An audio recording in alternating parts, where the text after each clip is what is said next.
So welcome everyone. Welcome to day 3 of the GSG Summit. I hope many of the attendees here have enjoyed a few other sessions the last days.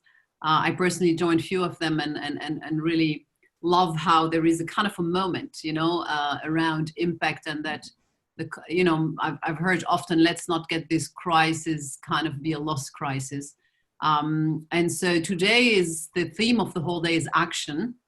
And I'm very grateful and humbled to have here 4 people joining us for this workshop about mainstreaming outcomes-based financing, matching instruments and issues, as it's called, but all these people have been on the driving seat of, setting up and pushing boundaries and pushing barriers to implement outcomes-based financing. So I'll suggest we spend maybe half of the time as a conversation here with my amazing panelists who will introduce themselves maybe when they answer the first question.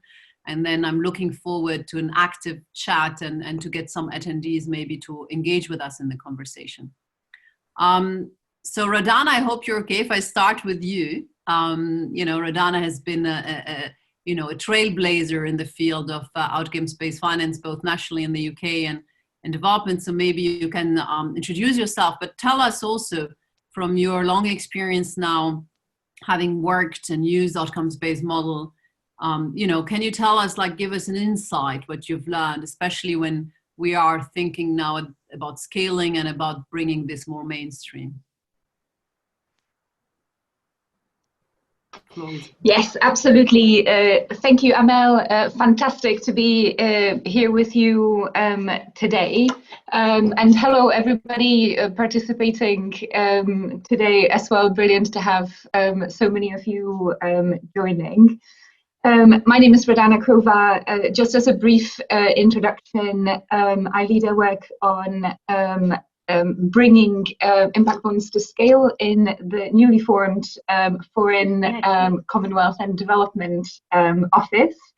And we've been working on impact bonds for about the past 4 years, I think, in bringing some of the learning from deploying impact bonds in the UK to trying to test the potential and the potential scale of outcomes-based instruments across our development portfolio as well. I will try to be concise and therefore kick us off with, I think, one important lesson that I've certainly learned in terms of both testing but now scaling outcomes-based instruments. And it's just the degree to which, especially for government or donor organizations, the adoption of outcomes-based funding needs to be 100% driven by demand and really demanded by both governments and by donors.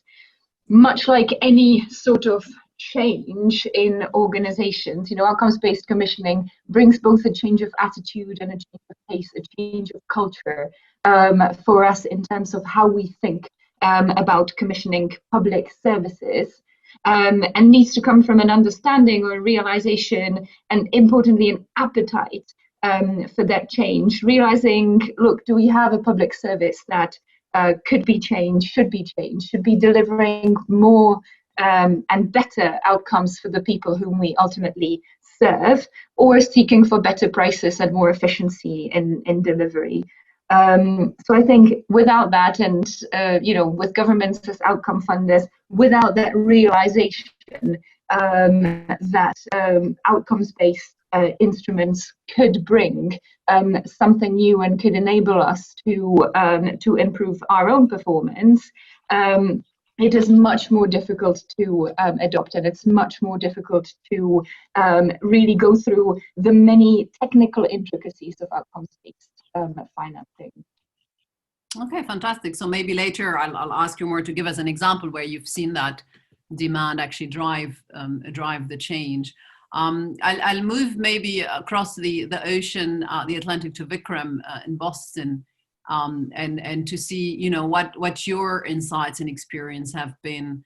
Are there lessons that we can learn on the past years of using outcomes-based models and also any barriers that you've encountered. Sure. Thank you, Amel, and thank you, everyone. It's great to be here with you. Just in terms of brief intro, I wear a bunch of different hats. For the purpose of this, for this panel, I am a professor at Harvard Business School and developed a course along with a couple of colleagues on investing for impact, where outcome-based financing models, we have a bunch of cases on different situations, and we've been teaching that course to the MBA students for the last 3 years. I'm also founder of Asha Impact, which is an impact investing platform in India, and a founding member of Social Finance India. So with that kind of background, I think, well, the issues with outcomes-based financing are kind of well known in terms of cost, intricacies, hassle factor, the time it takes, the energy it takes, and therefore the question that immediately comes to mind is it kind of worth all the effort?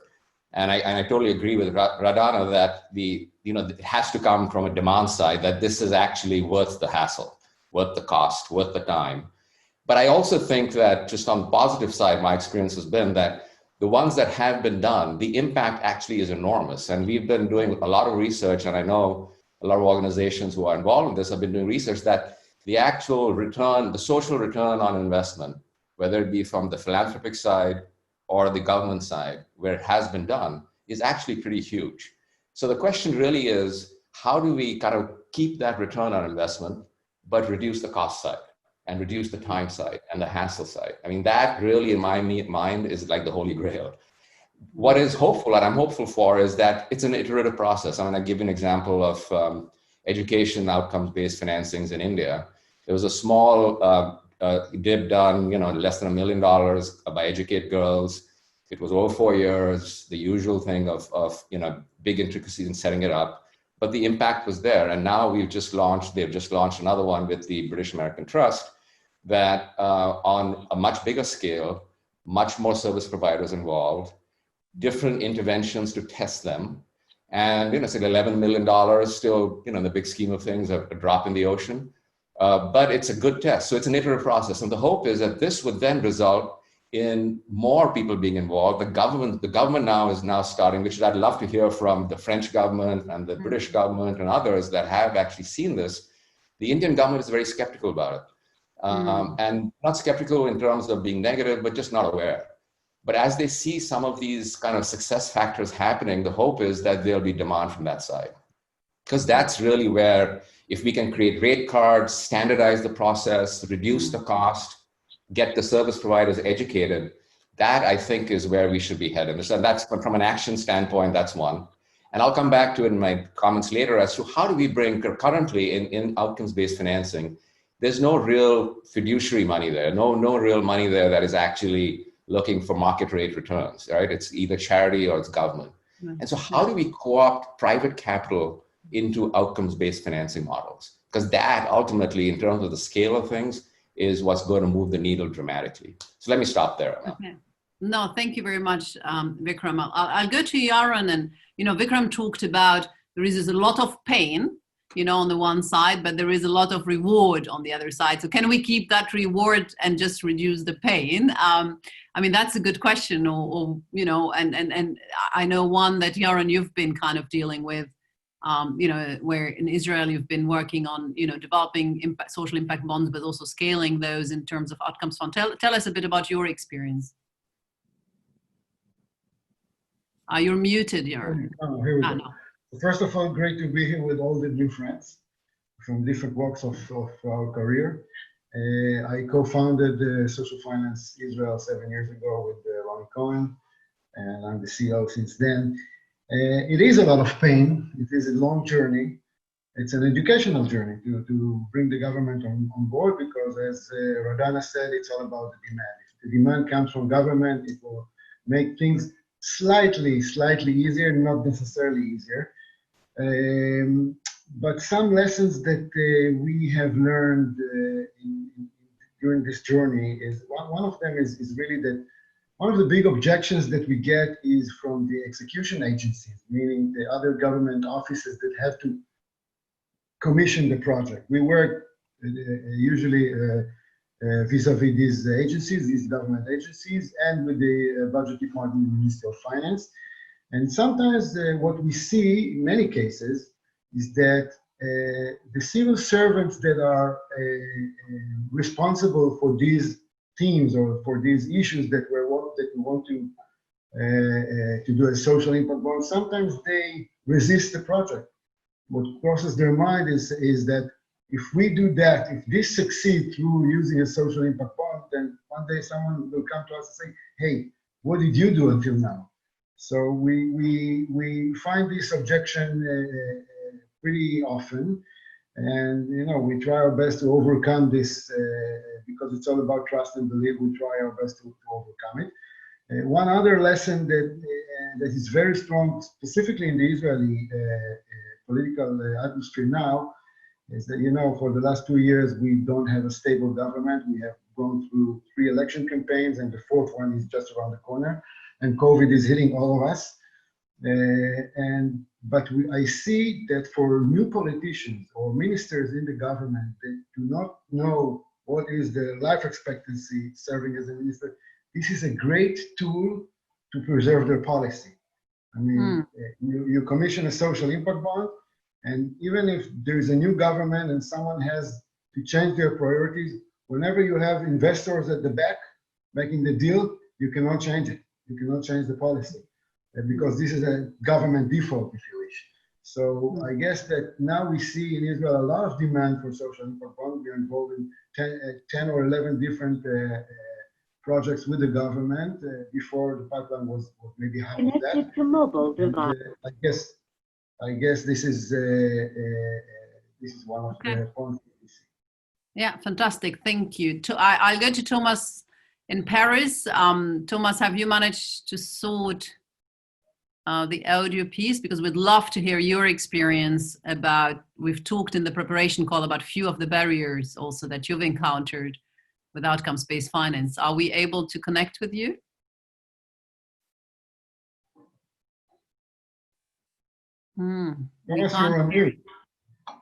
We can't hear you. I think the French government doesn't like Zoom, and Thomas has been very creative. Yes. Can you hear now? Yes, now we can hear you, yeah. I'm sorry, the audio just very. Is it okay? Not really, huh? Not really. I'm so sorry. I said it's not. One option to try, Amel, is for Thomas to put his video off. One option would be to put his video off and just have the audio. And you know what we could also do? I mean, if Alistair can help us, at least for the next question, Alistair can share with you my WhatsApp number. And you can call me. We had this yesterday with a Chinese dissident who couldn't, he joined over my phone and WhatsApp. I know that between UK and Paris, London and Paris, there are also some tensions at the moment. Maybe we can overcome them with the phone. So maybe my colleagues on the background can, if you have WhatsApp, to call me, and then I'll try to put you on video here, yeah? Thomas, we'll try that for the next question. I'm sure Alistair in the background or Max will help us with this, yeah? If you can email them your WhatsApp number, we'll get you in. Maybe as a second question, I'm gonna ask something that we haven't prepared. So I have a lot of expert here, so keeping you on your toes. We talked about the pain, and for me, I want you three to make a guess. Let's say the pain in terms of hustle, time, cost, intricacy, transaction cost, all these is 100%, okay? And I ask myself the question, and I've been asking myself this question actually, leading an outcomes from the last years, how much of that is something that has to do with resistance because it's something new, changing of mindset, maybe not having done it often enough and not created public knowledge to have template contracts and template rate cards and, so if we take the human side of, shift mindset, kind of having to be educated about it. And if we took away, let's assume there is a magic wand and we get everything templated and we have a lot of templates and contracts and public knowledge that we can build upon. I think there is a part that stays because it's a form of partnership where there are conversations that need to happen to define the outcomes, to price them, etc. which I felt were really valuable. They took time, but valuable because if you compare them with giving a grant or having a government contract, where maybe sometimes you don't have that conversation that actually should have happened and would have made you work better. And I know maybe it's a tough question, but like if you take 100%, you know, how would you divide that between the things that will move away once this is mainstreamed and before the things that will stay there because of how it is, you know, like supposed to be? And maybe this time I'll start with Yaron. It's a very interesting question. I actually never thought about it. I guess that streamlining or templating the processes will be 40%, not more than that. Because at least from my experience, Oui. Alors, je ne sais pas si ça peut donner quelque chose. Amel, you put yourself on, oh, you're not on mute. Someone has to put themselves on mute because we hear echo. I guess that templating is only 40% because at the end of the day, it's the human factor. In the Israeli experience, once we had the first social impact bond with the government launched, which was the preventing of type 2 diabetes, all the other government agencies relate to this agreement as the master agreement, and you know they copy paste with the adaptations from that agreement. So this is not a real issue. Maybe even less than 40%.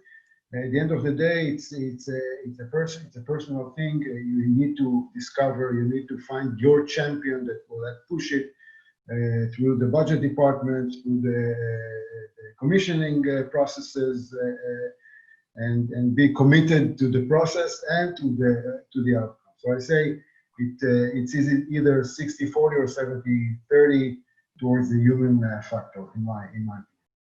Okay, so we have Thomas here, but I'll come back to you, Thomas, in a second. Maybe Vikram, Radana, can you answer the question very, very quickly, like your guess and why? Yeah, no, I would agree with Yaron. I think it's, you know, once we have more experience that we get over it, but it's just an education process. I mean, I think what we need to align is, for any of the governments that we're talking to, is like, what are the 3 or 4 biggest priorities for the government? So like, for example, in India, it would be agriculture, education, healthcare, and skilling, 4.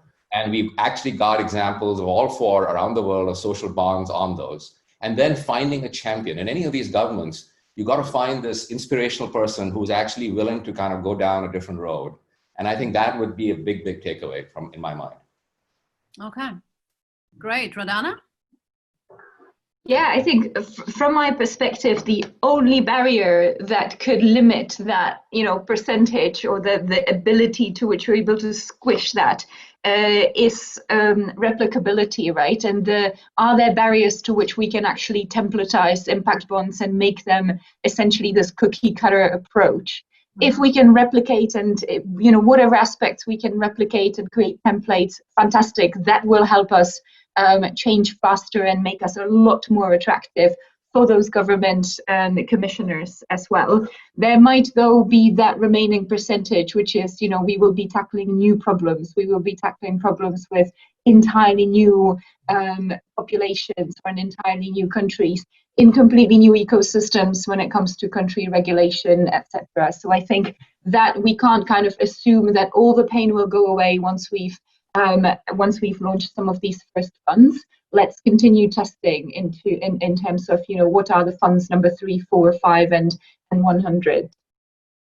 Great, fantastic. So Thomas, over to you. You'll see him there and hear him over the phone. Let's hope this works. So yeah, back to you, Paris, and maybe you can first introduce yourself quickly and then share with us your insight and experience and lessons that you have learned. Okay, I hope you can hear me now. Not very practical. I didn't hear anything of what was said before, so sorry for this, but hopefully you can hear what... yes, we hear you well. Fine, thank you. So we went into this, let's say, adventure of social impact bonds in France in 2016, and to sum it up, we found many advantages in it. We had no doubt about it, but we had surprises, and I share with you the very good aspects we were surprised to find. So first, I think we can, and I think other countries experience it, we can organize long-term partnerships, and this is very important. Public policies suffer sometimes surprises, bad surprises, change, U-turns. This is a way to organize and structure long-term partnership, and this is very important.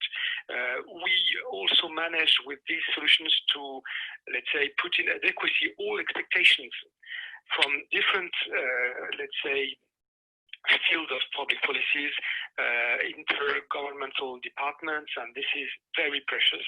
So it makes, in a way, the administration works better. And also we mobilize long-term focus, so this is important. Also, and this is quite obvious, but we found it in reality, it helps mobilize innovative expertise and also develop a culture of evaluation. I will not be very long on this, but this is quite important. I mean, the focus is structural. It's not something you do because you say, okay, we will find expertise or you will seek expertise. You have to do this, because if you do not do this, you do not know how you will repay investors. So this is quite important. And I think also it is a kind of solution that everybody took as a gain, as a win-win, let's say, operation. It could be different, especially if we had a tough position, a tough, let's say, stance in terms of commissioning or whatever. This was used as a sort of really cooperative venture. And so, of course, the social operator was happy. Public authorities a bit reluctant, and then quite, happy. And the investors, they gain also knowledge and experience with the administration. So in a way, it's a good solution, not to sort of realize the promise of financial gains. This is something we will have to assess in the longer term. In the short term, I mean, we found all happiness about making things complex happen, and in a way, we were able to drive it. This is very, very important. And so maybe let's stay at this now, but I think this is some good lesson we can draw from the experience of the social bonds. Fantastic. Maybe we'll move to the current situation with COVID, the pandemic, and the question is, what have you seen on the ground? Could you see this as an opportunity? Some people said, yeah, because you only hold people accountable for outcomes and not activities, so it gives you flexibility. But others said, all the work we did on baseline or outcomes has to be redone. Can you share concrete? It would be wonderful if you could share some concrete examples of things that you've seen on the ground, how it has been dealt with. I don't know, Vikram, maybe? Yeah, sure. So I think the concrete things are just to follow up on the example which I gave of the quality education bid, which has been, it's like $11 million. It's essentially it's education for primary school students, right? So two things happen. One is the delivery mechanism is completely changed, and some service providers can do online, others cannot. That's one. Two is that the target market for those kids, for the kids that are targeted, only 20% probably have any kind of smartphone technology. So how do you get that? And so therefore you had the service delivery process got completely disrupted, and they're adapting to it. But then obviously the benchmarks as to which, that had been set before have to be are being renegotiated as well. So that would be a very concrete, specific example. The positive side, because I think we always tend to harp on the negative, the positive side, in my mind, getting back to the government issue, is that, at least in the Indian context, which is where I'm giving you these examples from, is that there is a high degree of skepticism historically of the government or the nonprofit sector. For whatever reason, there's, are they kind of threatening us? Are they doing this? And there's never been a basis of collaboration. COVID-19 has actually totally transformed that. I mean, some of my nonprofits that I'm close to tell me that the first time they've been approached by the government, like, help us think through, how do we deliver better? How do we do things better? And so the positive, I think, of COVID has been that I think in a lot of governments will now be collaborating with service delivery mechanisms or organizations in a much more constructive manner, which gives me a lot of hope. Yeah. So it's kind of much more openness to that partnership with non-state actor and civil society. Yeah. Radana, how has been your experience over these last months? Yes, I think Amel, and using actually, Education Outcomes Fund as a brilliant example of this, looking to launch the first funds in Ghana and Sierra Leone. Undoubtedly, the problem that the funds are trying to address in terms of both improved learning in school, but importantly, reducing the numbers of out-of-school children, which were already high pre-COVID, and I would only, and data is not yet there, or not yet perfect, but I would only assume have skyrocketed with the impacts of the coronavirus on school shutdown. So I think the great piece here, the demand hopefully will be there, because the problem is just has grown immensely. I say great in inverted commas, clearly failing education standards or children out of school is a massive problem. On the other side, though, government capacity and government ability to deliver, right, at a time where we're already grappling with huge operational issues in our kind of business as usual service contracting, I think is something that we need to watch and really make sure that outcomes-based the introduction of new outcomes-based instrument doesn't overwhelm government, and that we are really able to work together to make sure that we kind of use this really cautiously. No, fantastic. And please do start, we still have 17 minutes left, so please do start writing in the chat or in the Q&A so that we can get some other engaged. And I'm going to ask also our moderator to bring in Kingsley, who led yesterday a session around education, because I'd love to hear how in his session people talked about, we know that COVID made it, many for the parents among us, we know that, how tough it Kingsley's microphone is open. Kingsley is available. Okay, fantastic. So Kingsley, maybe I'm jumping to you and back, because you led yesterday a session here on the GSG Summit about education and skills, and I guess COVID has had a big influence. What are the main takeaways you had from yesterday's lesson or session that would kind of inform our discussion here? Yeah, thank you, Amel, and then thanks to your panelists as well. I think that what we gathered from yesterday is that even prior to COVID, there was already a learning crisis, over 200 million children not learning. With COVID, obviously the problem has become more. We've got a lot of children, again, the same number of children, over 200 million children who are out of school. So the learning loss becomes greater. But at the same time, the use of impact financing to support education becomes very imperative, because whilst we are looking for more money, we are also looking for not just short fixes, but then the ability to have more sustainable impact in education and putting the beneficiaries at the top of the chain. And so the use of outcomes-based financing, focusing on learning outcomes or focusing on outcomes, making sure that the money reaches the ultimate beneficiaries is key. And so panelists across the board were very emphatic of the fact that this is a key mechanism to make sure that whilst addressing the pandemic, but we are also addressing learning losses, addressing the learning crisis as well in that sense. So beyond the short-term, let's say, solution, doing this form of outcomes fund or impact bond actually solves also on a long-term thing. And then I'll come to you, Thomas, again, because you've talked about this being a policy-making tool for governments to be able to tackle long-term topics. Did this influence? So did the COVID pandemic influence your work you've been doing now in France at all, and positively, negatively? Yes, I think you asked for an example. Let me illustrate the answer to your question with an example. So we are now engaged into a project which aims at allowing people in very poor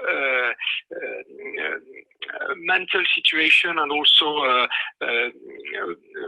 economic situation on the verge of being in prison because of these, let's say, personal situation be treated by a whole set of public policy, let's say, competence and departments, which would never, ever be in touch together without such a complex project as a social impact contract. So we have, of course, the Justice Department in charge of the people there. If we do not have the program aiming at offering them a house and mental treatment and health treatment and education, they would go naturally to prison. So health, Justice Department is the main, let's say, promoter of the initiative. But you've got also the health department, because this is a cost, this is a problem, and okay, you've got also employment, you've got also, let's say, housing. I mean, all these departments on the, let's say, regular trend, they cannot coordinate themselves on such complex stakes. And also we have a method which was proposed by the, let's say, promoter of the project, which is to do just like you do with medicine, with drugs, you know. You put the testimony group, you put the project group, and you compare the outcomes, and you take population, and you see if people who have been proposed the housing in counterpart of not going to prison are coming out, are coping better than the other, let's say, testimony groups. And I mean, all these methods and also cooperation between administration competence, this is something we would never, ever, ever have achieved without putting this in a contract, having people set on time scale, you know, in this time scale, we will try to achieve this objective. And the, let's say, sort of joining together the preferences, because each administration, they have their preference. But when you put this on a contract, everybody have to, let's say, expose their own set of preference and own set of strategy. And the only fact that people have to, let's say, put their name of a contract and put at risk investors, this is very virtuous. You know, and we take enormous advantage only on the, let's say, method. And this is, of course, then afterwards a question of expertise, of evaluation, and this is more standard in demonstration. But the novelty, I think, is the focal point that you put on very complex problems. So this is very well known, but this is something we're doing now. And I think, I mean, other countries did it before, but I think it's a good testament to share. I mean, this particular example with a lot of complex expertise together. Yeah, thank you very much, Thomas. I think this is really a good point, and I'll come to you, Vikram, in a sec, because, you know, some of what you call pain, Vikram, sometimes I'm like, without wanting to sound cynical about it, but sometimes I felt like all these conversations we're having ahead of a program, bringing all these different partners that normally work siloed, both within government, but also with external partners, and actually having those tough conversations to agree on outcomes, you know, to agree of the value of the outcomes. It sounds painful, but it's actually work that we sometimes don't do and go into our silo work. So in a way that could be, I laughed once within the team and I was like, what if we do all the work and even at the end, we don't do an outcomes fund or impact bond, but at least we've done all that and then do a normal contract that will still like benefit from all that prep. But before I come to you, Vikram, very quickly, Yaron, you've been before that. You want to react to this? Because you've said also that in Israel, some ministers taking this both for the long term to make their policy last. But have you seen new forms of partnerships emerge? Yes, but and I want to relate to the COVID influence in three quick points. First of all, I wholeheartedly agree with you, Vikram. We have to change the benchmarks because what you planned is not what's actually happening on the ground. When we do the intervention for pre-diabetics, the two main things is to do some physical activity and go visit the nutritionist. Now, when you're locked at home, the only light you see is the light of the refrigerator when you open the door, and this makes things totally different. The second point, so you have to change the benchmark. The second point is about cash flow. Governments are giving financial assistance to all the industries, to all the markets, and they run out of money and run out of breath. There's no tax collection, but there's a lot of more new spending. And the fact that you can put the cash flow down by a couple of years is a real, has become a consideration for the government. It was not a consideration ever before because our deals are too small for the government to even consider it. But now every dollar or every shekel in our reality that you can put away 7 years down the road, it's a real consideration for the government. And the third point is that we have now, last week, we have launched our social impact bond to deal with elderly isolation, elderly loneliness, which has become a huge issue during the COVID lockdown that everybody witnessed around the world. And we decided to, for the first time, I think in 200 or so social impact bonds, to offer 43% of the deal to the public. We think that the public may be interested in participating in such a deal now more than ever before, because they realize, we all have our grandfathers, grandmothers at home. We cannot visit them. They cannot go out and be in touch with each other or with the municipality services. So now we dare to do it, and we think that we're going to have a very good participation from the government. That's about COVID. Fantastic. I'd like to take two questions. I'll ask you, Vikram, to answer them so you can bring in your point. Can you please bring Masud and Maria to the panel here? And yeah, Masud, why don't you quickly, we still have less than 10 minutes, so maybe Masud, quickly, your question? You're muted. Hello. Hi, it's Masud from Bangladesh. I am passing a very good time with this summit. I just want to know what is the main barrier for, I'm from Bangladesh, so it's, still it is a very early stage of impact fund. I want to know what is the main barrier for this sort of impact fund in developing country, and how the developed market can help us in this regard to flourish of this market, impact fund market. Oh, thank you very much, Masud. So Vikram, are there differences actually between developed and developing, and how could developed markets help? I think as far as impact fund goes, I mean, let alone the developed markets, I mean, look at India, which is a neighbor for you. It's actually in most emerging markets, it's one of the more vibrant kind of impact investment communities. And essentially the three barriers, if you look at the history of impact investing in India, the three barriers are the obvious ones, which is where does the capital come from? Do you have people who can really structure and invest transactions? So who are the people who are actually going to do it? And third is, do you have a pipeline of interesting companies or social enterprises to actually invest in?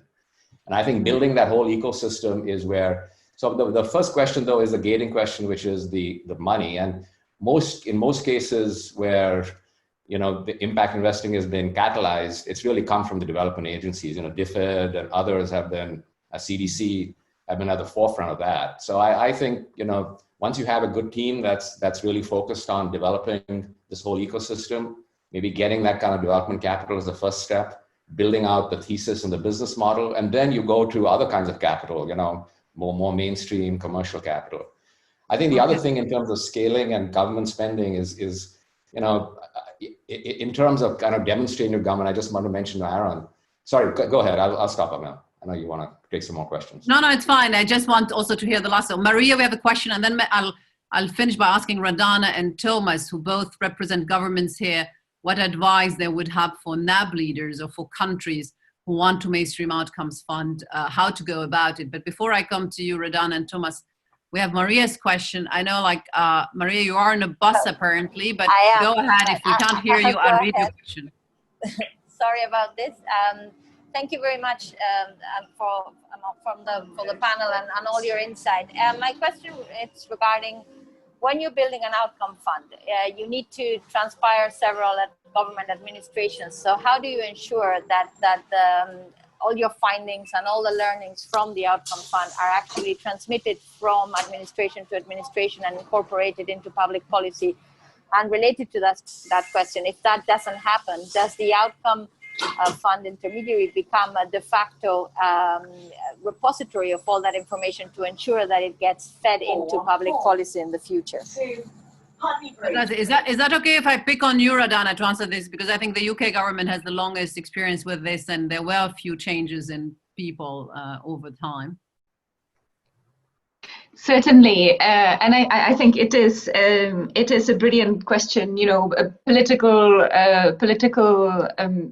change can often complicate things along the way. Shift in policy focus, as you say, Maria, shift in preferences around delivery mode. Often one kind of hook that you have is that the bureaucratic administration, civil service structures do remain relatively constant in many countries. So the bureaucrats who will end up delivering might, and that's my case for kind of building that technical capacity in your in people who are contracting.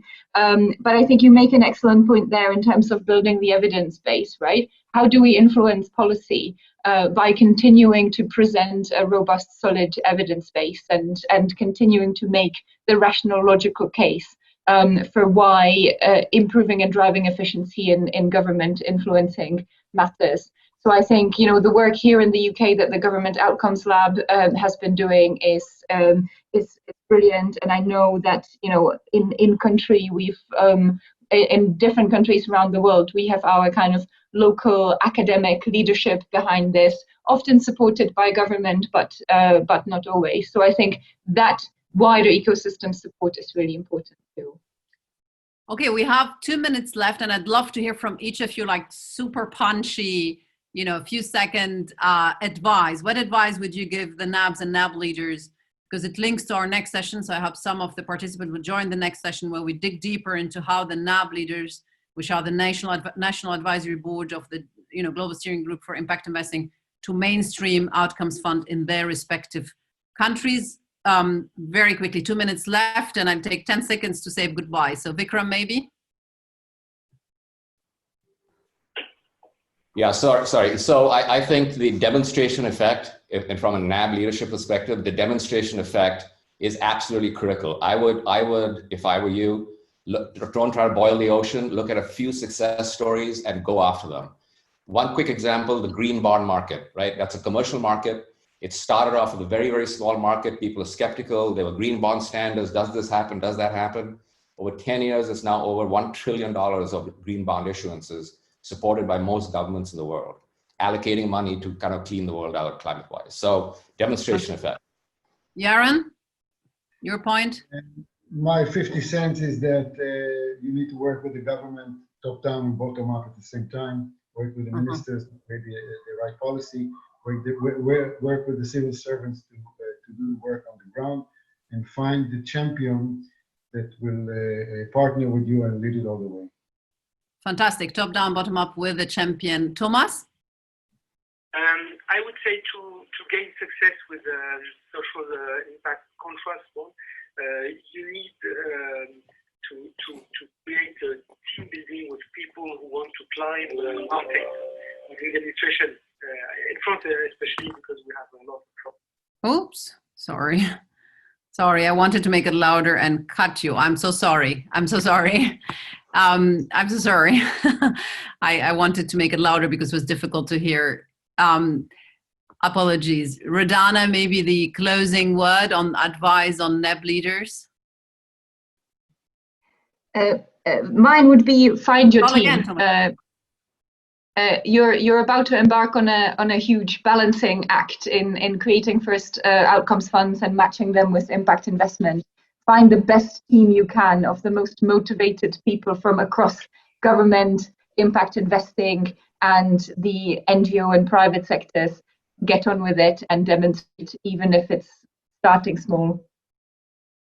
Oh, fantastic. I mean, Thomas, you can call me again if you want. Phone is on. Okay. But I would anyway, maybe he'll dial in now and give us his advice. Thank you everyone for up speed here conversation, and I hope some of you even in the panelists can join us. And there he is. So we don't lose hope. Thomas? Yes. Yeah, Can you fantastic. hear me? Your advice for the NAB leaders.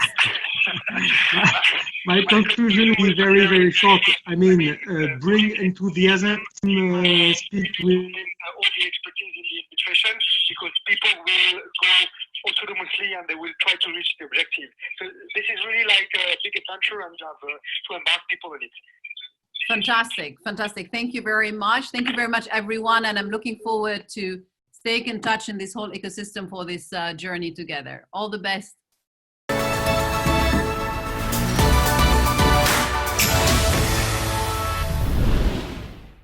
Fantastic. Thank you, everyone, for joining this session on day 3 of the GSG Summit, a day that is all under the headline of action.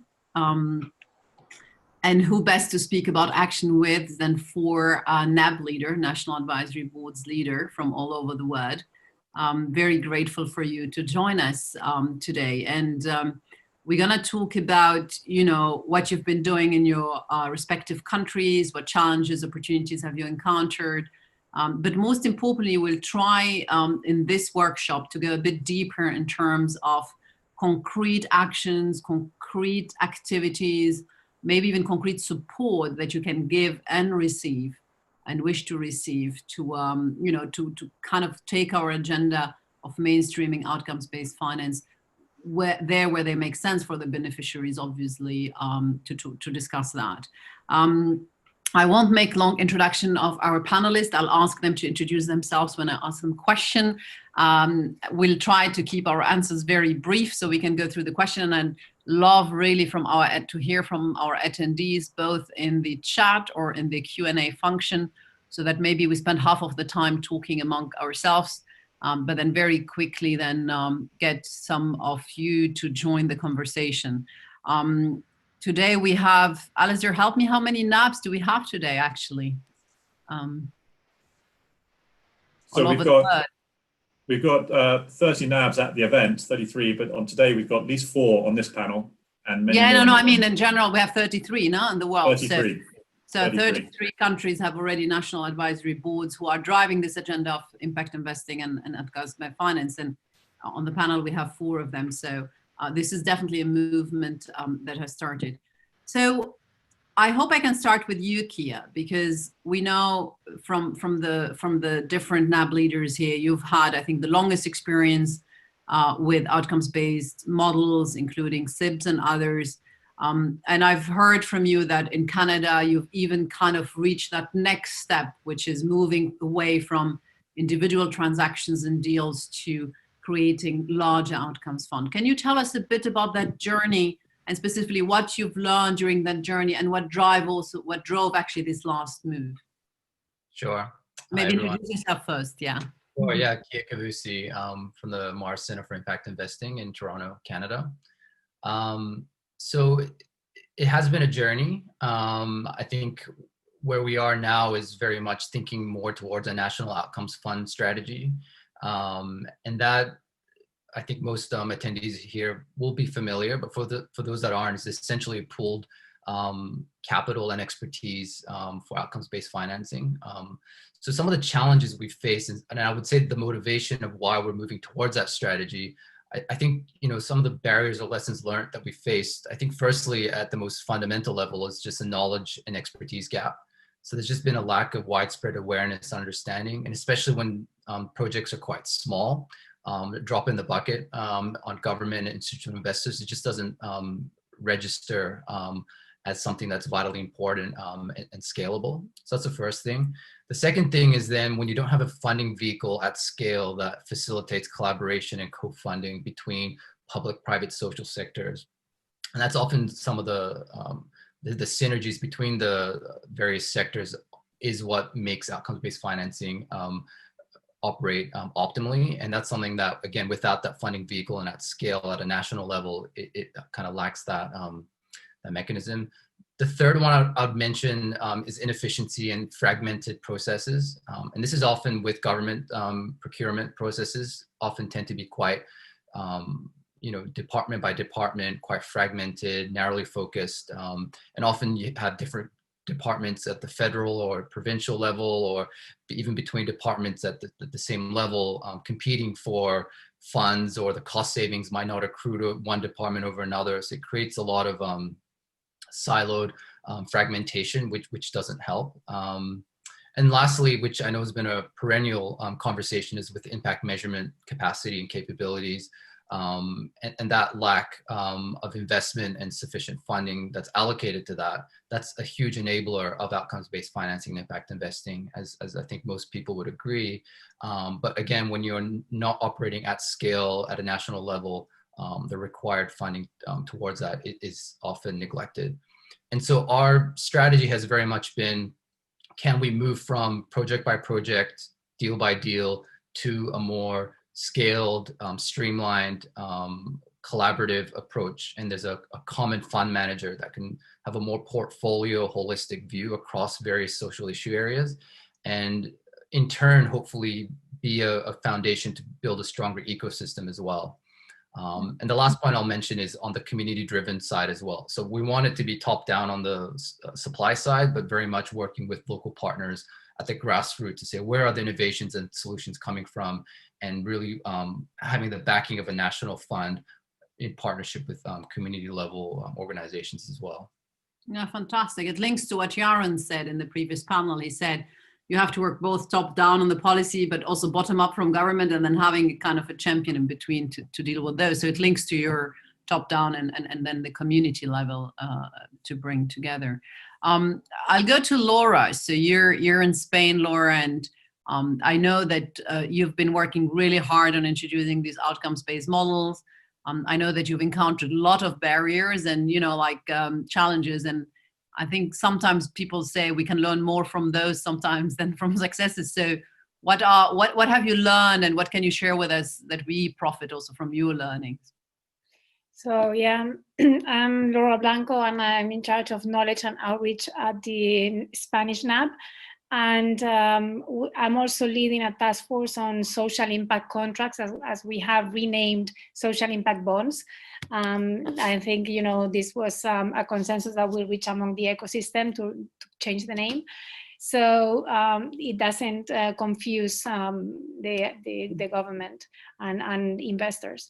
And there's been a lot of effort for the last, I would say, 5 years, but it even started 10 years ago with some of the very pioneering intermediaries on social innovation and impact investment that wanted to put in place one of these mechanisms. And they've been making some regional efforts with some of the regional administrations. And unfortunately, for one reason or another, it never came to fruition. They almost launched one in the Basque Country, and right before COVID, and then because of COVID, they had to put everything on the back burner. So we realized that we needed to have the first experience. We needed to do it taking advantage of other countries' experiences, and in this sense, other NABs, particularly the French NAB and the Portuguese NAB, have been very cooperative with us and transferring a lot of knowledge.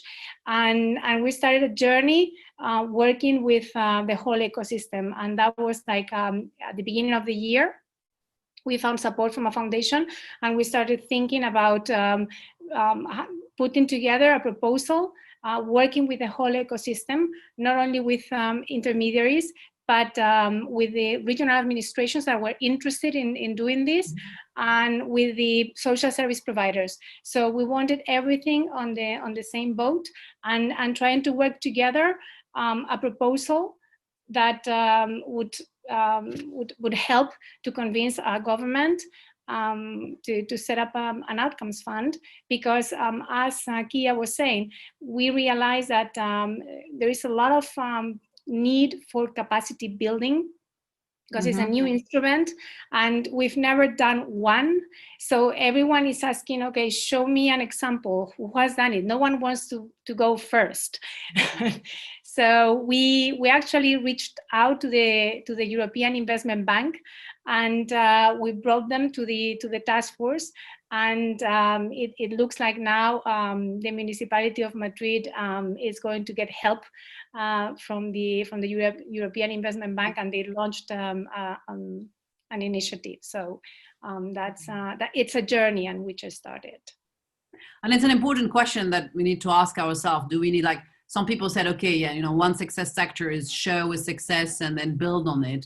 But the question, and I'll come back to it later, maybe you can start thinking about it now already, Kian. So when I come back to you later is, do we have to do it in every country? You know, do we have to start in every country, small transaction until we build, or can we learn and say, okay, from other countries and start actually with more big bang things, say, okay, we know this is what we need for success with the outcomes fund. So another person who've been also kind of a champion in their country, Michiru here, had also shared a bit of his journey with us in the preparation.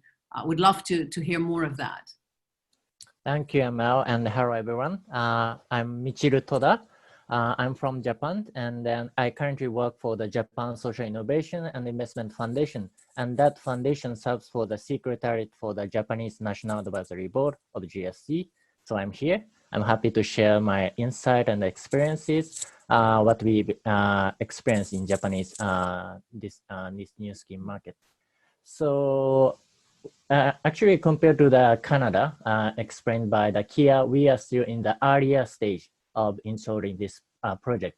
And then we have just a 3-year history in these areas. And the first SIB, we call SIB or PFS in Japan.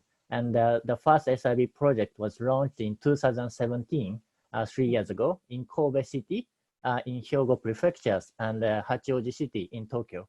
And so far, within 3 years, we succeeded in developing 40 PFS projects just in 3 years. That is a good number. But the problem is, as Kia said, the scale is very limited. And the average size of each project is just 0.3 million US dollar. It's really small, and it's not attractive for the investors and even private service providers. That's the problem. And all projects are launched by the local governments and other outcome payers.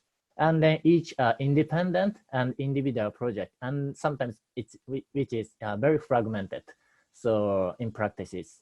And the most project targeting are outcomes relating healthcare. That is a characteristic of SIB in Japan. But on the other hand, the central government also keen to promote this new scheme.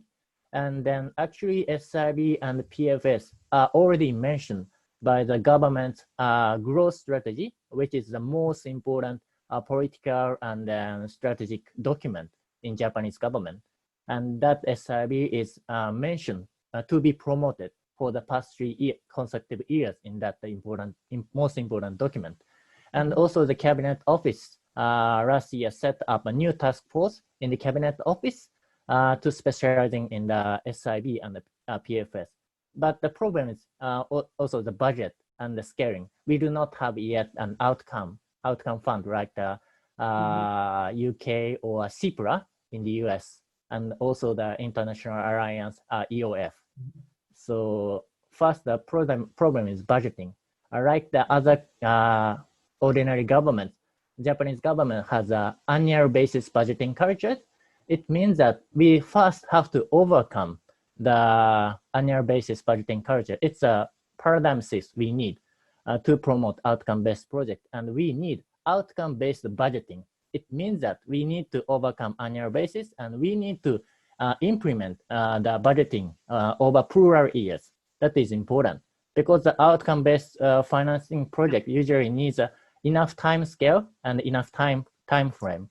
So it's really obvious to set up an outcome fund. And the second point is simplifications. Actually, I have a lot of opportunity to talk with and convince the local government officers, but their first impression is this new scheme is really complicated. Compared to the conventional contracts, commissioning contract to the service provider. In OVF, we have a number of players, the local governments, service provider. In addition to that players, we need a third-party evaluator in some cases, and we need impact investors as well. And we also need to pay attention to the beneficiaries as well.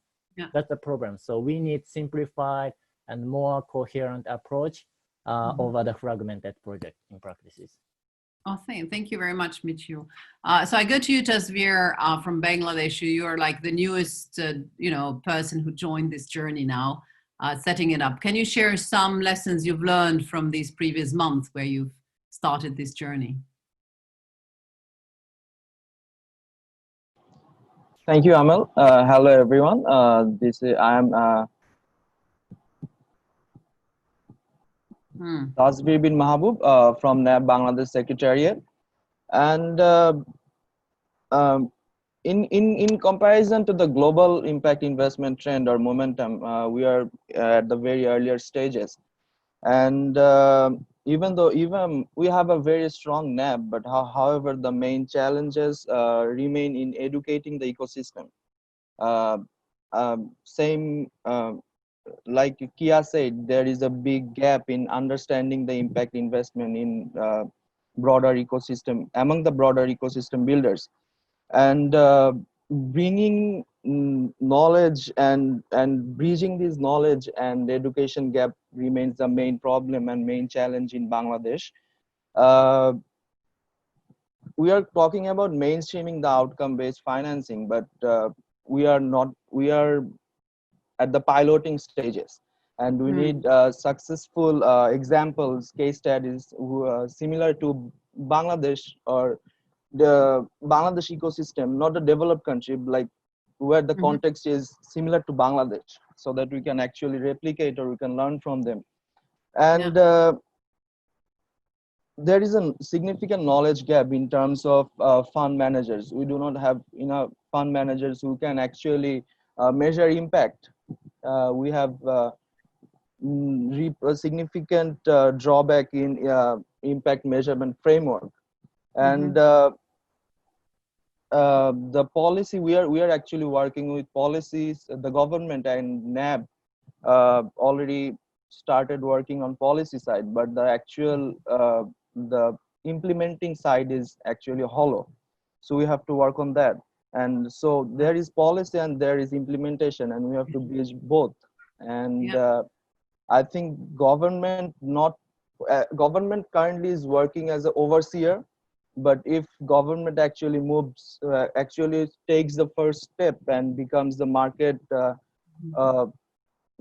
actually, if government impact seeking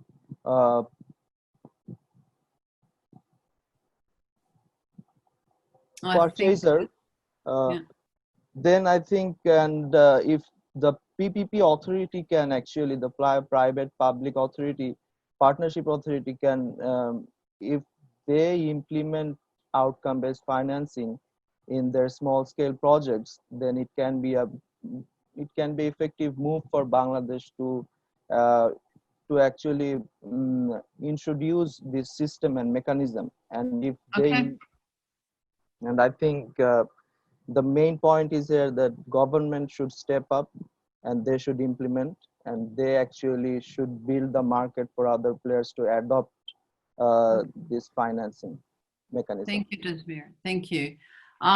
You know, coming back to you, Kia, you know, in the previous, you know, Tasvir talked about this partnership, and in the previous, you know, plenary with Vikram from Boisson, he was talking about, but who has also strong footing in India, he was talking that actually COVID brought challenges, but one amazing opportunity he saw, that before COVID, the relationship between government and civil society in India was kind of rather one of kind of, you know, mistrust, let's say, and not really about cooperation. And actually COVID brought something different, where government has reached out to civil society and NGOs, etc., asking, can we find solutions together? So going back to your context in Canada now, how did the pandemic play out in the work you've been doing in terms of both challenges and opportunities? Sure. Yeah, I would completely agree with that cross-sectoral collaboration. I think that's definitely one of the opportunities. But in terms of challenges, maybe just to start with, I would say, I mean, for sure, you know, like in most, if not every country, the pandemic has exacerbated long-standing systemic social challenges. So areas of, you know, access to quality employment, education, healthcare, and also with racial gender inequalities. I think the pandemic has disproportionately affected visible minority groups in Canada, and that's been quite illuminating, I think, of how much systemic and social challenges we face. I think it's brought that to light more than ever. I think from a government funding perspective, they very much have been focused on COVID recovery, which has meant, again, things that were bold, innovative, fringe priorities or strategies were postponed or shelved. And even from the private sector, you know, obviously with revenue targets, and even in the nonprofit sector, cash flow and balance sheet challenges have you know, put a lot of pressure on various organizations. And so it has been difficult to try and pitch a new way of funding in that context. However, having said that, I think those that have been affected, I think it has created also a greater appetite for something more transformative and even a more aggressive, bolder approach to essentially not just survive, but to rethink the way that their funding is being done. And that's both from governments, the private sector, and the social sector as well. And it's this idea of, can we, to use a cliche now, of building back better, of saying, okay, we've got these major issues that have been exacerbated, long-standing issues. Can we think of ways to rebuild and to fund and to allocate capital better than we have before? And so in that sense, there's appetite for that.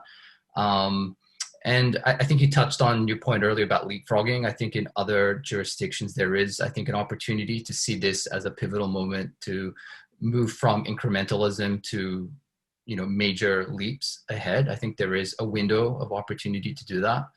And to your last point about collaboration, I do think that the governments, especially in Canada and probably many other countries facing major fiscal deficits, there's a greater and greater, you know, realization that governments can't solve all of society's issues. Mm-hmm. And with COVID, I think that's also certainly raised their eagerness to look at these more market-based approaches to see how can we partner. And with the National Outcomes Fund that we're working on, one of the key features is this idea of match funding. So how do you leverage 1-for-1, or hopefully 2-for-1, 3-for-1 funding from both government dollars as well as from impact investors as well, and philanthropic capital as well. Okay, fantastic. Michiru, I go to you. You know, through this pandemic in Japan, do you see yourself close? I mean, you said that there is this in the strategic paper. There is, you know, like a place for impact, you know, or outcome-based finance, and that in various, you have 40 experiences locally of things happening, but you also see the need for the outcomes. So do you think that this pandemic has brought the Japanese government closer to make such a bold move, or rather slowed the process down? I have 3 points. One point is more opportunities aspect, and the other 2 is the challenges. First of all, actually, as I said, most of Japanese PFS projects are focusing on the healthcare areas only, but because of this pandemic, some vulnerable people get unemployed. And actually, even in such adversity and tough and severe situations, we have to face who really needs the support in such situations. And that these people are the most vulnerable people, and they do get unemployed in this situation. So it means that actually, because of this pandemic and we have lots of unemployed people, it means that we have opportunities to explore this new scheme in other areas, including quality employment, job creation, and even more meaningful healthcare issues under the COVID. Okay, because you said you were more focused on health, and now this topic of employment. Yeah, we are now focusing on other areas as well in this situation. And the challenges, as I said, the most of PFS project in Japan is small scale. It's in average size is 0.3 million US dollars. That's it. And then because of this pandemic, most of local government, even central government, spent out their budget for dealing with the COVID. And then it means that the austerity of a budget is accelerated. And usually in Japanese PFS project is launched as a new project, independent from existing project in the government. And it's really difficult to securing budget for SIB. That's the problem. Yeah. And also we have 40 projects within 3 years. It means that we have so many ongoing projects, and the ongoing project already confirmed which outcome or impact we evaluate. And then we also confirm the payment condition with the impact investor beforehand.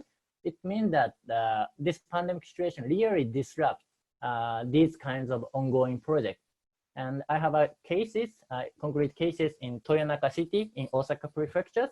And one of the outcome indicator in that project is the number of participants in the stop smoking projects. And then because of this pandemic, we are not allowed to the direct and offline face-to-face communication with a resident in Toyonaka City. And we face some challenges to gather the target number of participants, and which results in the number of people quit smoking in the end.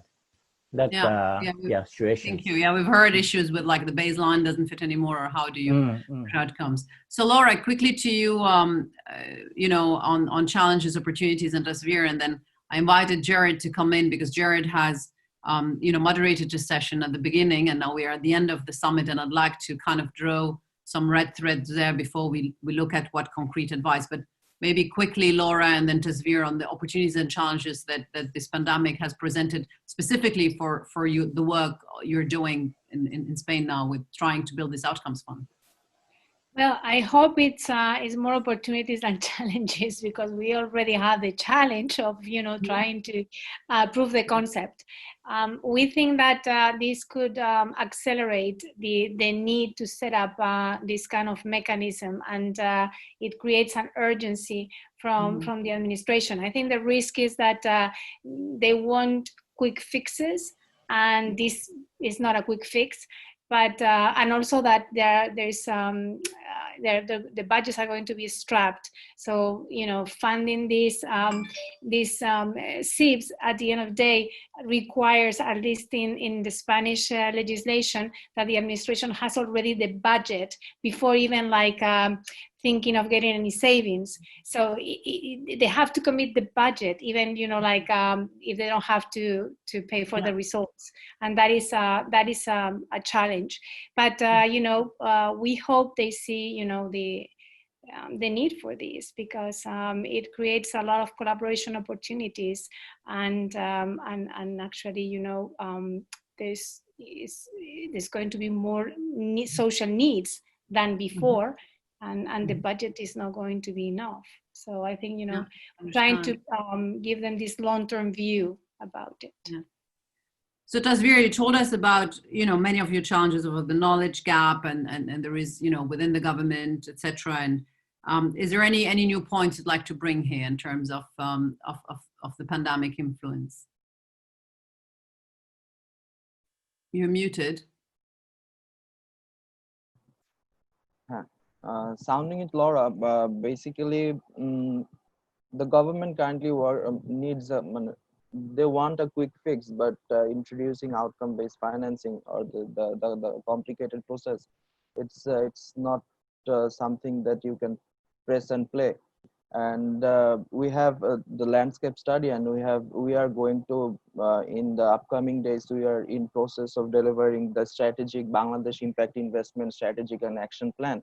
And I think considering the COVID pandemic and the post-pandemic scenario, and the government and the NAV structure itself, we have many NAV members within from the government, and we think in the strategic planning will bring the necessary points that can actually forward the outcome-based financing, and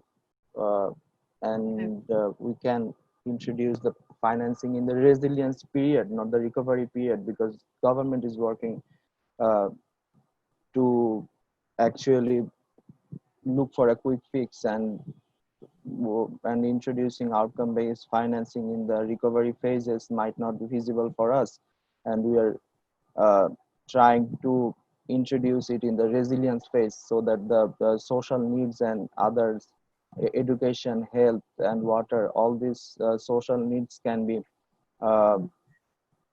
social needs projects can be financed through outcome-based financing. Thank you. Yeah, even if in the panel yesterday that Kingsley led about education and skills, they've talked about outcomes-based finance being able to fix both short and long-term issues. But that's kind of different if have you set it up already, or are you at the beginning of the setup? I'd like to move for the last 14 minutes now to really understand, to make it even more concrete, like in terms of advice to give to NAB leaders, but others maybe who want to set up outcomes fund or to help them mainstream outcomes-based finance. And I'll invite Jared to speak here, because Jared, you've been moderating the first actually panel during this summit on day one on outcomes-based finance, and you've been yourself involved in building an outcomes fund. So what advice would you give a NAB or a NAB leader to mainstream outcomes-based finance in their respective countries? Yeah, thanks, Amel, and thanks to all the panelists for a really great discussion. I guess I would think about it in terms of, if you're a NAB, there's sort of the advocacy stage of getting governments on board and generating the demand, and then the execution. If you can't get government really supported from the outset, then in some ways it's a bit of a non-starter. So the advocacy step is an important one. And I guess my main piece of advice there would just really be to go to the top. In our experience, if you sort of start with the civil service and try and push things up through the ranks, there's always another sort of layer of decision making above that makes things difficult. Whereas, for instance, what we've done, starting Outcomes Fund in Ghana is, spoke to the president in the first instance, who then connected us to the education minister, and having that sort of top-down demand really helped expedite things working with government, and often sort of at the political level. The need to achieve better results can sort of be most evident and also politically necessary. On the execution side, I guess I would just reiterate some of the points that have already been made around building on best practices around the world. And Laura, you mentioned some of this as well. Really use the NAB network. For instance, I worked with the UK National Advisory Board before working with EOF, and there is a real depth of expertise around the network. Especially from the UK, but then also sharing experiences from other developing countries. We really have to move away from this thing where it's a million flowers blooming and everyone's reinventing the wheel and figuring out how to do things on their own for the first time. And then just to also reinforce one of the points Radana made on the previous half of this, is that I think you really do need the A team. You need a strong team of all the different stakeholder groups.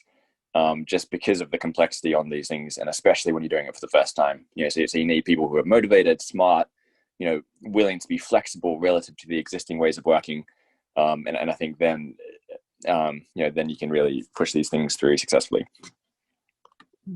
Fantastic. Thank you very much, Jared. And I'll ask this question to each of you. So let's assume I'm Tunisian. So tomorrow I want to start an outcomes fund in Tunisia. Where this is not yet an instrument that has been used. What advice would you give me?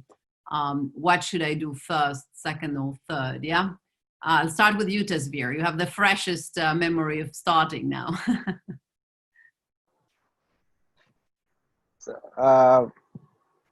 What can I say? I can say start with the government. Start with building up the knowledge base. The knowledge base is hugely important. If you want to promote, you want to aware the ecosystem, you have to have the knowledge.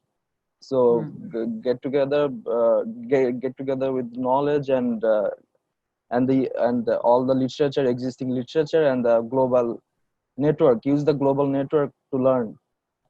First, you have to enrich your mind, and then you can actually promote the whole agenda forward. Fantastic. I'll take that into consideration. Michiru, what do you recommend to me to start in Tunisia? What mistakes have you done that I should not do? Like, what can I learn from Japan? So as I said, Japan still doesn't have an outcome fund yet. So I just congratulate on the success and the big step of Tunisia first. My point is, I have 2 points. First is still like the Japan, the country do not have an outcome fund. We still need a GSG to give a strong policy recommendation to respective GSG government to set up an outcome fund to facilitate this scheme much more. That is really important because, as I said, outcome-based project should be aligned with outcome-based budgeting as well. And it really needs a cultural shift or paradigm shift in budgeting culture in the government, central government and local government as well. And second point is simplifications. As I said, this is also said, really complicated for the local government officers. They are accustomed to having the conventional contracts.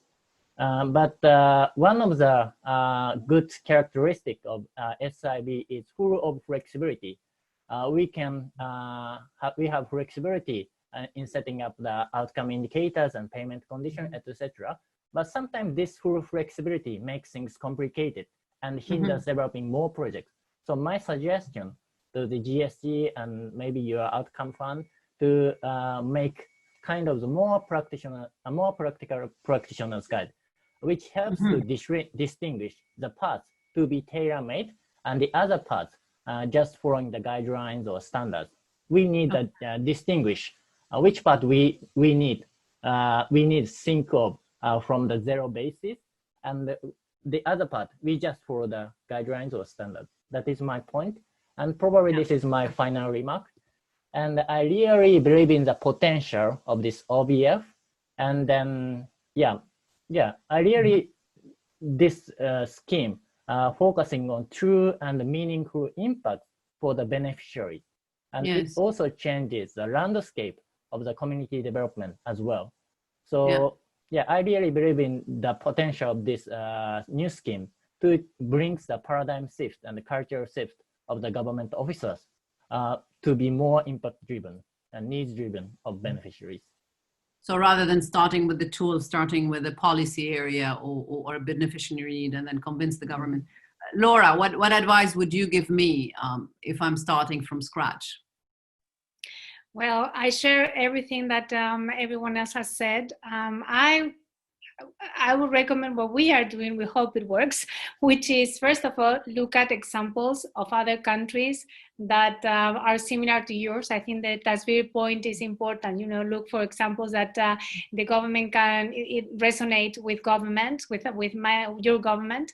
And also, I would say, build try to gather support, not only top down, which is very important. I share what Jared said, but definitely look for a champion at the top. That's great. But in the meantime, until you get that person's attention, you find that champion, build from bottom up with the whole ecosystem. Try to involve, engage through knowledge sharing and best practices and case studies with all the participants, the actors in the ecosystem. So it's social service providers, it's intermediaries, it's people in the local governments, foundations that want to support these, because they could be commissioners as well, right? Yeah. They could be payers of outcomes, and they might be more flexible to do that. Look for other cases that could have happened in your country that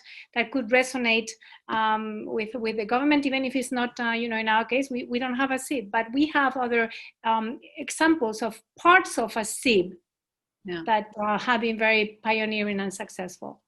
So fantastic. So also I like this, look for other governments that your government can connect to and feels like they're in this similar peer group to reach them. So Kia, what advice would you give me?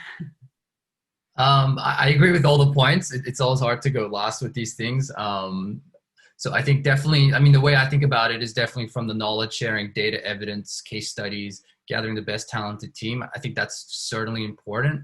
But the second point is more nuanced. And I was looking at the Q&A, and I think one of the questions around culture change kind of taps on that exactly, which is... Should we bring Claire, sorry, Kay, should we bring Claire in and then you can react to her maybe? Yeah, sure. My kind of response kind of touches on that as well. And we're actually involved in that Colombian project with the Canadian government as well. And so that really, maybe to bring Claire in as well. Yeah, Claire is here. Sorry, Kia, to interrupt you, but let's hear directly from Claire, and then I'll give you the floor again. Claire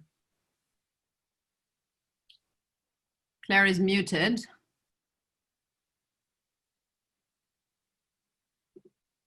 She didn't want me to interrupt you, obviously, Kia. I'll try and get Claire back. She should be on the panel now. Claire, she's not twice there. She's on the panel, but it shows muted on one. Let me check. No, she's only with video. Okay, so I'll read her question out loud, which is advisory simplifying education of governments, given culture change and complexity barriers. So back to you, Kia. Sorry for interrupting you. Yeah. So yeah, the question really touches on a very important point. So even if you have all the knowledge, the data, best practices, even a talented team, I think really getting the behavior change and culture change of key decision makers is absolutely critical. And I think we've all faced the challenge, especially something that's bold, innovative, disruptive. It's uncomfortable to change that. And so some of the suggestions I would have is, from advocacy for sure, having governance representation is also another tangible step that you can have. And selecting people that you may not immediately think are obvious, but intentionally looking for diversity of opinions and different representation. And the other way to kind of create some of that behavior change, I would think, is rather than, as you kind of touched on before, kind of pitching them this new shiny tool, is to actually work with them in a workshop. And this is kind of answering Claire's question a little bit in terms of more effective ways of educating decision makers, is having a workshop really focused on the problem first, to kind of work with governments or with whoever it is and say, well, what are some of your pressure points and problems? So let's not even talk about how we're going to fund this. Let's kind of find that common ground first. And what are the problems we're trying to solve, and see if outcomes-based financing is actually a way to get there. And I think when you kind of level set with them and have that empathy with them, I think, and to share their frustrations and challenges and problems they're facing first, and then kind of move towards, well, how about we think about shifting towards paying for outcomes? These are some examples. I think in that sense, there might be greater appetite and openness to having that, rather than kind of being lectured about this thing that's worked in some other jurisdiction. And often people don't like to be lectured at about what they should be doing until you kind of build that rapport. So that's what I would say. We just have 2 minutes left, but maybe one of you can comment on this, because on this explanation thing, I mean, we have tried many ways to explain how an outcomes fund work. Sometimes when you get to, let's say you agree on a policy area and they want to understand it, we've done everything from role plays to diagrams to things. And sometimes 45 minutes into the workshop, someone still says like, oh, where do the returns come from? Or why do you need an investor? And so, Emily Gustafson-Wright, who's here from Brookings, and the attendees, she showed me a simple triangle where you start explaining by investors. You say, okay, the investor pre-finance, and then when you achieve, the outcomes are paid. But then you have a smart person in the room who says, yeah, so the whole thing starts with an investor, and you're like, no, it starts with the outcomes. So in a way, any lessons learned from you for others? I know we have like 1 minute left, but like very quick, how you did you best explain it? Like maybe one person, volunteer, who had a breakthrough explaining this. No volunteers, but volunteering is an act of leadership. Or have you all struggled with the same thing? Laura, can I call on you? Women's solidarity here. Don't leave me hanging. Okay, so what I did was taking, like a literature that was, existing literature and some examples of outcomes funds. Actually, Portugal had a good one.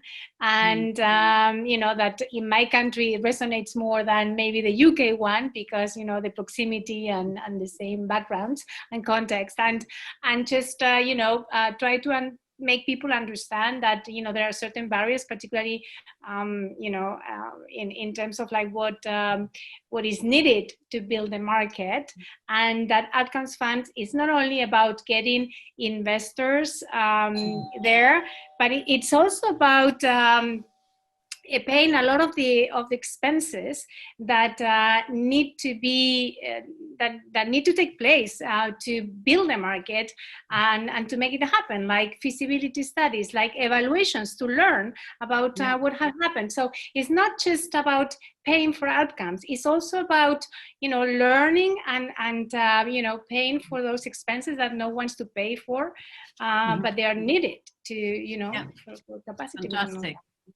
Fantastic, because obviously you create the data around what works and what price, and you invest more in monitoring and evaluation. I think, Kia, you talked about that at the beginning, so that, something that maybe no one would spend money in if you wouldn't do it with this approach. Yeah, our time has come to an end. thank you very much for pioneering this work all over the world, and for sharing your experience with us here. Hope to see you soon now in the closing round of the summit. Thank you very much. Yeah, and stay safe, everyone. Bye.